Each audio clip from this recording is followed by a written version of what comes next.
আপনি চলেন কার পাওয়ার দিয়া? জোরে বলি কার পাওয়ার? এই জন্য একটা মানুষের শ্বাসকষ্ট শুরু হয়ে গেছে, এবার নিয়ে গেছে হসপিটালে। কি হইল? হার্ট বিকল হয়ে গেছে, ব্রেন স্ট্রোক হয়ে গেছে, ঊর্ধ্বশ্বাস শুরু হয়ে গেছে। ঢুকাই দিলে life support, ventilation, nebuliser, oxygen machine, এইভাবে ভেন্টিলেশন, নেবুলাইজার, অক্সিজেন মেশিন, আরও আরও আরও আরও এই টাইপের অন্য অন্য অনেক মেশিনপত্রের মধ্যে তাকে এই ইয়া করে আবদ্ধ করে আস্তে করে লাইফ সাপোর্টে ঢুকাই দিল। ও আমার বাবাজিরা, ডাক্তার দাঁড়ানো, ইঞ্জিনিয়ার দাঁড়ানো, হসপিটালের মালিক দাঁড়ানো, কত কিছু যারা আছে চতুর্দিকে, হঠাৎ করে এর ভিতর দিয়া এই লাইফ সাপোর্টের ভিতরে ভেন্টিলেশন ফাঁকি দিয়া, নেবুলাইজার ফাঁকি দিয়া, অক্সিজেন মেশিন ফাঁকি দিয়া, লাইফ সাপোর্টের সব মেশিন ফাঁকি দিয়া আস্তে করে রুহ চলে গেল। ডাক্তার, ইঞ্জিনিয়ার, হসপিটালের মালিক, বাপেরও ক্ষমতা হইল না এই রুহরে ফিরাইবার। গেল কোন দিয়া, কোন দিক দিয়া? দেখতে পর্যন্ত পারলো না, ঠিক না বেঠিক? কেমনে দেখবে আর যন্ত্র দিয়ে বা কেমনে ফিরাইবে? কারণ এই পাওয়ারটা কার?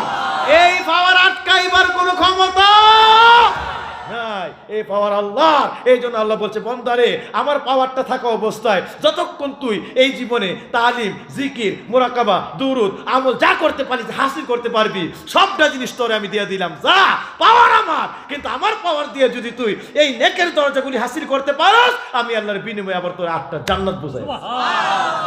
সুতরাং আপনি পাওয়ার দিয়ে চলবেন আল্লাহর, কিন্তু বিনিময়ে যাচাটাও আপনারই।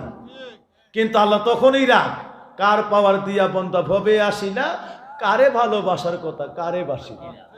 এইটা নিয়ে এই ধর্মে জন্মের মতো পাওয়ার কার, আর তুই করলিটাকে। এইটা নিয়ে কবর, হাসর, মিজান, ফুলসিরাত, জায়গায় জায়গায় জায়গায় জায়গায় আদালত বসায় রাখছে। জন্মের মতো হিসাব নিবে। আজকের ওয়াজগুলি একটু মনে রাখি না বাবা, একটু আমল করার চেষ্টা করি, একটু বোঝার চেষ্টা করি। ও আমার বাবাজিরা, এই জন্য নবীজির একটা হাদিস, ওয়া ইন্না লিকুল্লি আজসাতিন নাসি সালাসাতুন আজজিয়া, নিশ্চয়ই মানব দেহের মধ্যে 3টা ভাগ, এই 3 ভাগে আল্লাহ মানব দেহ সৃষ্টি করেছে।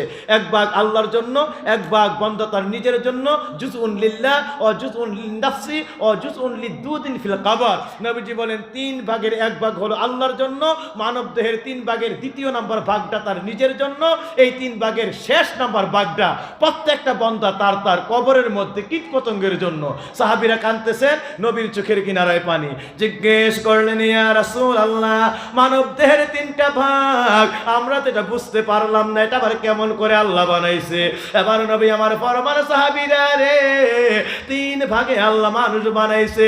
1 ভাগ হলো আল্লাহর জন্য, 1 ভাগ বান্দা তার নিজের জন্য, 1 ভাগ প্রত্যেকটা বান্দা তার তার কবরের মধ্যে কীট পতঙ্গের জন্য। সাহাবীরা হাঁ করে তাকিয়ে রয়েছে। নবী আমার ফরমান, সাহাবারা, যে একটা ভাগ শুধুমাত্র আল্লাহর জন্য, এটা হলো স্বয়ং আল্লাহর দেওয়া পাওয়ার। বান্দার ভিতরে আল্লাহর দেওয়া পাওয়ারটা ওই বান্দার একমাত্র এটা আল্লাহর জন্য হলো এই দেহের মধ্যে তার রূহ। রূহটা কার? আল্লাহ। এই জন্য রুহের কোনো মৃত্যু নাই। আজকে মনে রাখবেন একটা কথা, আমরা বলছি যে বাবা মারা গেছে, কিন্তু বাবা মারা গেছে কোনটা মারা গেছে? বাবার বডিটা। এই বাবার যখন মায়ের গর্ভে 5 মাস, মানে প্রথম হলো বীর্য, বীর্য থেকে রক্ত, রক্ত থেকে গোস্ত, গোস্ত থেকে হাড়, হাড়ের পরে 5 নিশানি যখন হয়ে তার মধ্যে পূর্ণতা আসে, 5 মাস লাগে। এই 5 মাসের সময় আল্লাহ মায়ের গর্ভে ওই বডিটার ভিতরে রুহুটা দেয়। এই হাদিস শরীফে আসছে, রুহুটা দেওয়ার আগ পর্যন্ত এই 5 মাস বডিটা মুর্দা থাকে। কি থাকে? এই ছোট্ট সন্তানটা মুর্দা থাকে। 5 মাস পরে রুহুটা পাইলে, ইঞ্জিনটা পাইলে, আস্তে করে বডিটা জিন্দা হয়ে যায়, সন্তান জিন্দা হয়ে যায়। দুনিয়াতে আসলো 30, 40, 50 বছর পরে যখন সে মারা যায়, আস্তে করে আবার যেইটা আল্লাহ 5 মাস বয়সে দিয়েছিল মায়ের গর্ভে, এইটার আল্লাহ কাইরা নেয়। ওইটা চলে গেলেই আবার আগের মতো এটা মুর্দা হয়ে যায়। বুঝতে পারছেন? এই জন্য মুর্দা হয়, মরণ হয় বডি, রুহের কোনো মৃত্যু নাই। রুহ আসতেও জিন্দা, যাইতেও জিন্দা।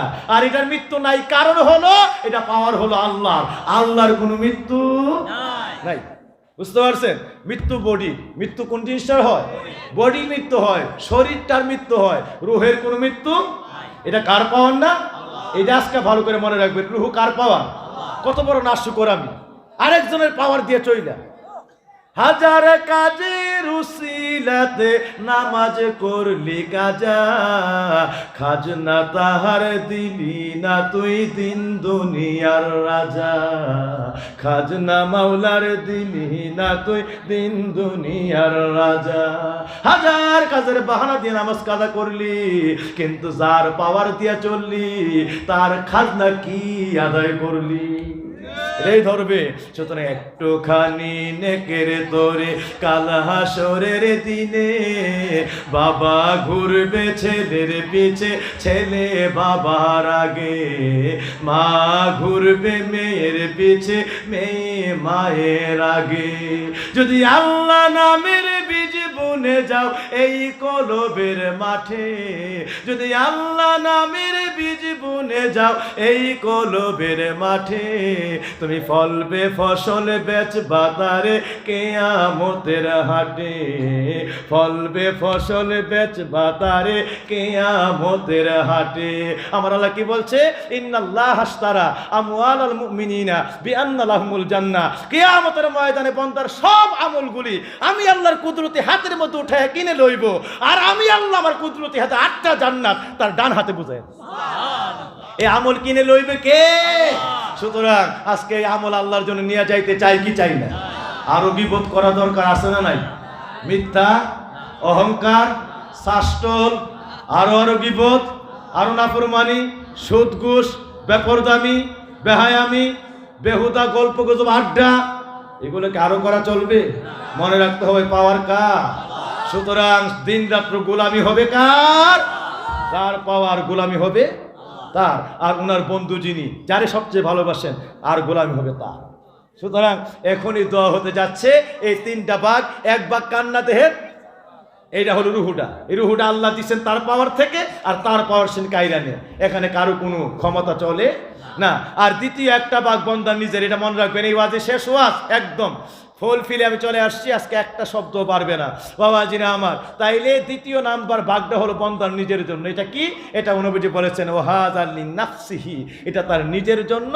এটা হলো ওয়াহাযা আমালুকা, উম্মত রে, এটা হলো যার যার আমল নামা। ওই পাওয়ার পায়া বডির মধ্যে এবার বন্দা জন্ম থেকে মৃত্যু পর্যন্ত যা করছে এইটা হলো তার সে নিজে বুক করবে, নিয়ে চলবে, এইটা নিয়ে রওনা করবে। এটা আমল নামা, হোক তা নেক আমল, হোক তা বদ আমল। যদি নেক আমল হয় এটা কুলি করে তার জান্নাতে নিয়ে পৌঁছাইবে, আর যদি বদ আমল হয় গলায় রশি লাগায়া এই বদ আমল তার জিল্লতি অপমান দিয়া দিয়া ঘাটে ঘাটে কবরের মিজানে ফুলসেরাতে সব ঘাট জিল্লতি দিয়া এই বদ আমল গলায় রশি লাগায়া তাকে জাহান্নামে নিক্ষেপ করেছে।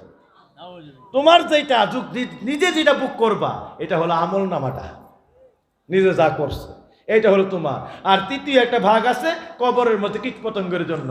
ওয়াহাযা দুদুন লিল, নবীজি বলেন ওয়াহাযা লিদুদিন ফিল কবর, কবরের মধ্যে কীট পতঙ্গের জন্য। ওয়াহাযা জাসাদুকা, এটা তোমার দেহ।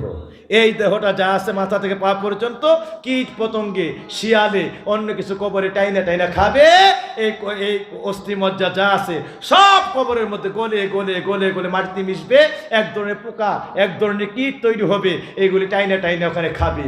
সুতরাং এত আরাম, এত বিলাস, অথচ এই দেহ কীট পতঙ্গ টাইনা টাইনা খাবে। এইটা হলো কীট পতঙ্গের জন্য। এটা কিসের জন্য?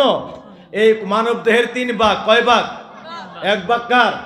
এটা হলো রুহুটা। দ্বিতীয় ভাগ তোমার, এটা হলো আমল নামা, এইটা তুমি লয়া রওনা করবা। আরেকটা ভাগ কবরে কীট পতঙ্গের জন্য, এটা হলো তোমার দেহটা। আর এইটার লেগা সুদের, ঘুষের, হারামের বিন্দু পরিমাণ কোনো পরোয়া করে না, অথচ এটা কার যে ভাগটা এটাও খবর বাবাজিরা আমার। সুতরাং সাবধান, এই কথাগুলি আজকে এগুলি একবারে জীবনের মতো একটু আমলে নেই।